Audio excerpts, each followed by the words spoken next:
This is how I rush the first 2 Void Stones in 5 hours or less on a fresh start character. Step 1. 27 Atlas points to rush Unwavering Vision, pathing through these middle Kirak and middle higher map drop nodes. Step 2. Use those 20 Atlas points from Unwavering Vision on even more Kirak chance, higher map drop chance, and a connected map drop chance. Step 3. Just blast maps. Use Kirak missions when you can, use Egan at T14 if necessary, and use any extra Atlas points on the way for even more connected map drops. With the summary out of the way, let's go over these steps again, but with a bit more depth, and then discuss why it works, requirements, and gearing. Step 1 is to run 27 or so white maps for completion. You want to make these maps blue, and in most of these maps your goal is to rush the boss, killing some monsters on the way. That said, there are 2 reasons to clear more monsters in this section. First, you need XP. If you skip monsters altogether, or only farm what's on the way, you can actually get underleveled, and roll into a negative XP snowball when you start progressing to higher tier yellows and reds. Secondly, you want to keep track of the connected map drop. So say I've defeated the map boss, but I haven't dropped a connected map yet, that I might consider clearing more of that map, especially so if I need XP or the layout is good. That said, map drops and connected map drops are not guaranteed. We are playing with probability and chance here. Now, if you're unsure what the connected map drops are, you can press G to open up the atlas and right click on a map in your inventory to zoom into that map, or you can hover over each connected map. However, during a run like this, I'm not doing that, and I'm mostly going off of feel, because if I do enough of these runs, I'll eventually have all of the connections memorized. Anyways, onwards to step 2. I'm going to start with where we are and where we are going before explaining some of the intricacies of the different tools we use. So during this section, we're probably in lower tier yellow maps, say tier 6, and the main goal is to progress to tier 10 maps as fast as possible. While progressing up the tiers in a tier 8 map, you'll find the Envoy, who will drop either an Eater or Exarch Compass, allowing you to begin their quest chain. The quest chain is simple. After finding a compass to augment your map device, you complete a T9 map with Eater or Exarch Influence, then a T10, then a T11, where you'll find an invitation to a mini boss fight.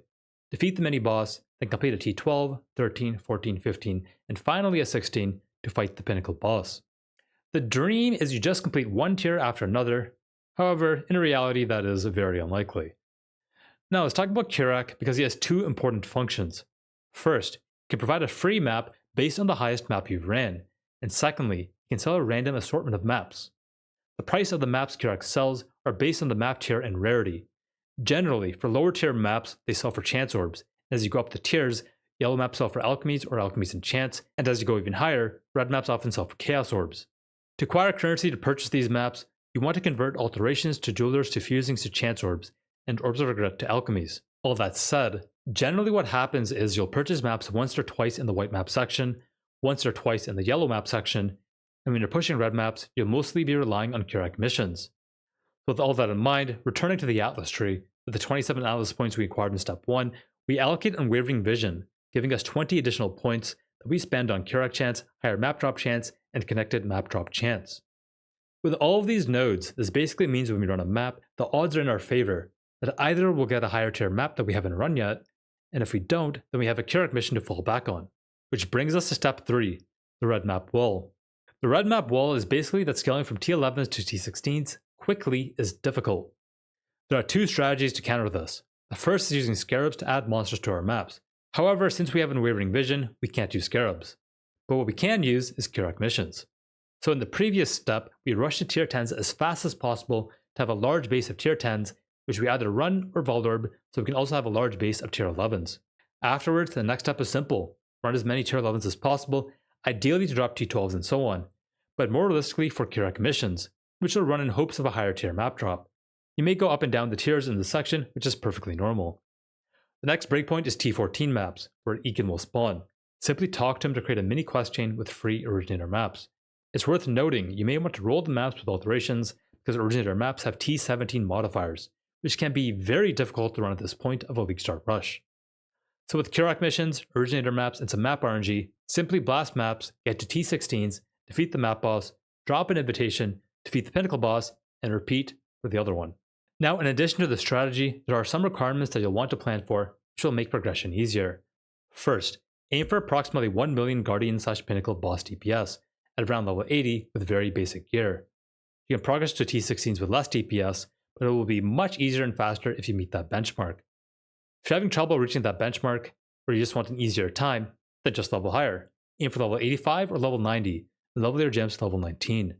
That said, good passive tree and getting progression basically boils down to good decision making. This means spending time in the passive tree, importing your character profile from test runs, and optimizing your character. Alternatively, you can also look up a Leaguestart leveling guide, where ideally the creator showcases some form of smooth progression. One last quick point on gearing. There are 3 things to keep in mind, all involving gambling. First, after completing the campaign, gamble for basic life and resist gear. If done well, you won't need to change these items for the rest of the run. Next, if you're playing a build where your damage scales off of your weapon, then generally you want to gamble for an upgrade around the time you enter maps, and a second time approximately around T11 maps. Lastly, near the end of the run, you'll have a lot of gold, which you'll want to use on your body armor to gamble for a 5-link. It's not guaranteed, but if you're lucky, it will significantly improve your damage on most builds. Alright, you're now a 2-stone rushing expert, and after watching this video, you're going to log in and defeat Eater Exarch in 5 hours or less. Surely, right? Anyways, let me know if this video was helpful, and if there's anything else you would like to know about Leaguestart, campaign speedrunning, or Atlas progression. Thanks for watching, and as always, have a great day, Exiles. Bye. Your absurd defiance ends here, hatchling. It's nice Gator Boss not even on chat. Oh, actually, I just stopped it, right?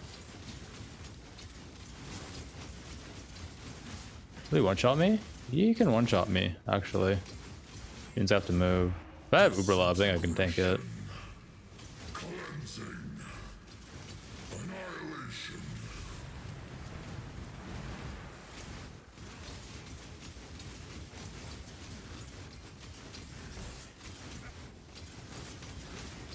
Annihilation.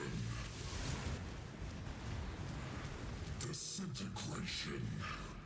Cleansing. Cleansing. Annihilation.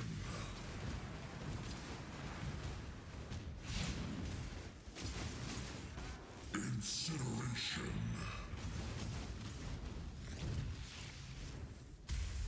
Disintegration. I trolled there. Cleansing. Annihilation.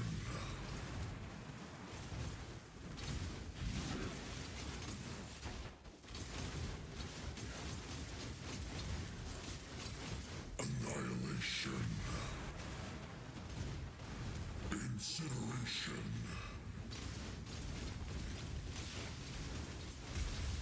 Disintegration.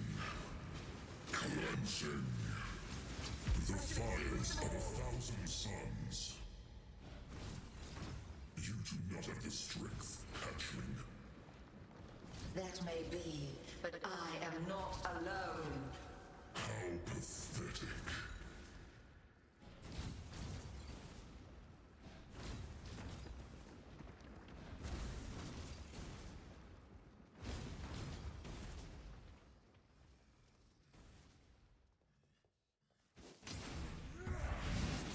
Incineration.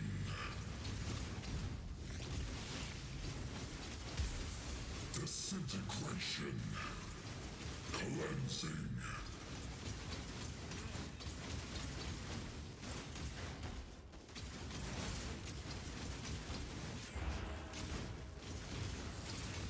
Disintegration. Cleansing. The fires of 1,000 suns. Am I dying?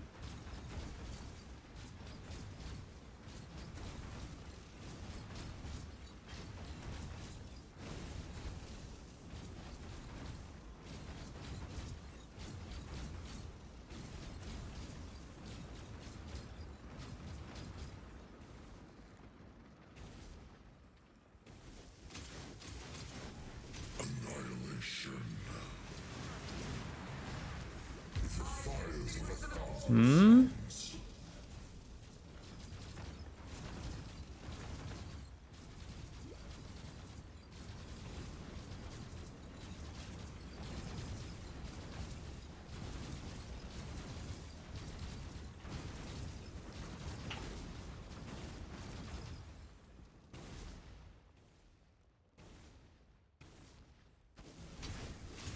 This realm GG noobs. Disintegration.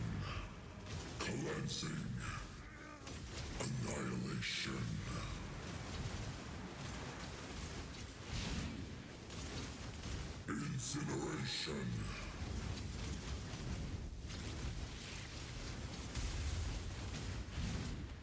Annihilation.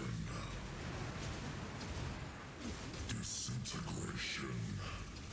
Cleansing. Annihilation. GG noobs. Hello. Goodbye. What's this jewel? Instruments of Virtue. Poggers?